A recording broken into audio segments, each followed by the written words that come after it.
नमस्कार दोस्तों। आज शेयर बाजार में जबरदस्त हलचल हुई। मतलब पूरा एक्शन पैक्ड दिन था। कुछ स्टॉक्स ने तो रॉकेट की तरह उड़ान भरी, तो कुछ धड़ाम से नीचे आ गए।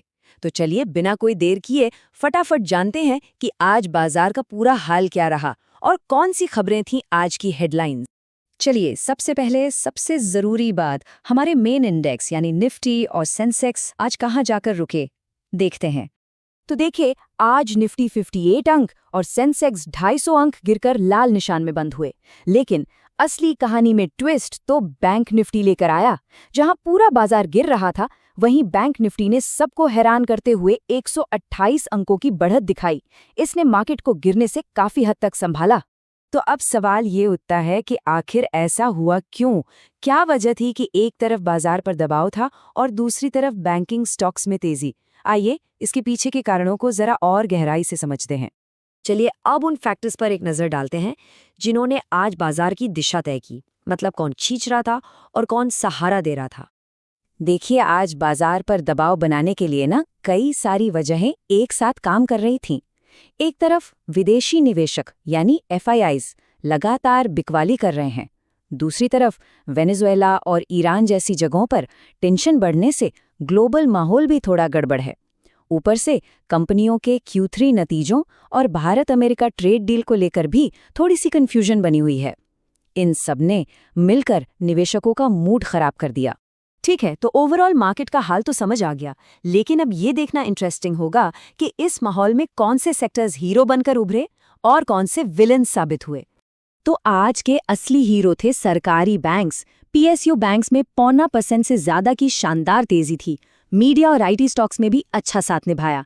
वहीं दूसरी तरफ कंज्यूमर ड्यूरेबल्स, रियलिटी और फार्मा सेक्टर्स ये आज सबसे ज्यादा दबाव में थे और सबसे बड़ी गिरावट इन्हीं में देखने को मिली।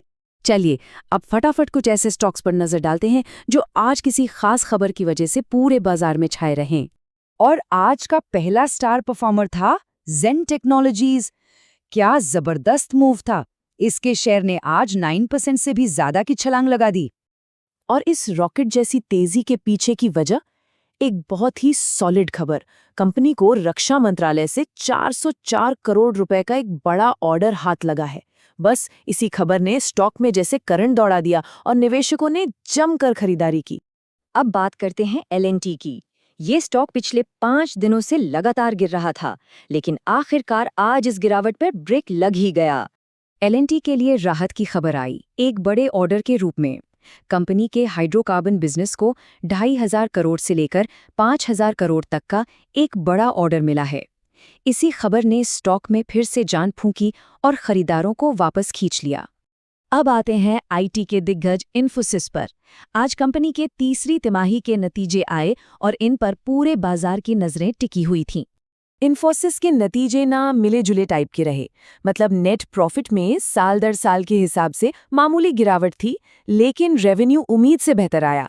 इसी वजह से बाजार भी थोड़ा कंफ्यूज रहा और स्टॉक में कोई बड़ा एक्शन देखने को नहीं मिला। और अब एक थोड़ी चिंता वाली खबर। फार्मा सेक्टर से दिग्गज कंपनी सिप्ला के शेयर को आज एक बड़ा झटका लगा। सिप्ला का शेयर आज 5% तक लुढ़क गया और इसकी वजह थी एक बहुत ही अहम खबर। कंपनी को अपनी एक जरूरी दवा का प्रोडक्शन कुछ समय के लिए रोकना पड़ा है। इस खबर से निवेशकों में घबराहट फैल गई और शेयर में जोरदार बिकवाली शुरू हो गई। तो ये तो हुआ आज का लेखा जोखा। अब सवाल ये है कि आज के एक्शन के बाद आगे बाजार से क्या उम्मीद की जा सकती है? आगे की राह कैसी दिखती है? एक्सिस म्यूचुअल फंड की ये सलाह बहुत काम की है। वो कह रहे हैं कि आने वाले समय में ऐसे स्टॉक्स पर दांव लगाना समझदारी होगी जिनकी कीमत सही हो और जिनमें ग्रोथ की अच्छी गुंजाइश हो। खास तौर पर उन कंपनियों पर फोकस करना चाहिए जिनका बिजनेस भारत के घरेलू बाजार पर ज्यादा निर्भर है, ना कि एक्सपोर्ट पर। और चलिए जाते जाते सबसे जरूरी बात, निफ्टी के आने वाले लेवल्स। ध्यान रखिएगा, नीचे की तरफ 25,473 एक मजबूत सपोर्ट जोन है जहां से बाजार को सहारा मिल सकता है। वहीं ऊपर की तरफ 25,950 से लेकर 26,050 का लेवल एक बड़ी दीवार की तरह है। इसे पार करने के बाद ही बाजार में कोई नई और बड़ी तेजी देखने को मिलेगी। तो ये थी आज की मार्केट रैप अप। अगर आपको कम समय में बाजार की सारी जरूरी अपडेट्स जानना पसंद है तो इस विश्लेषण को लाइक और अपने दोस्तों के साथ शेयर जरूर करें। कमेंट में बताइए कि आज की सबसे बड़ी खबर आपको कौन सी लगी। जय हिंद, जय भारत।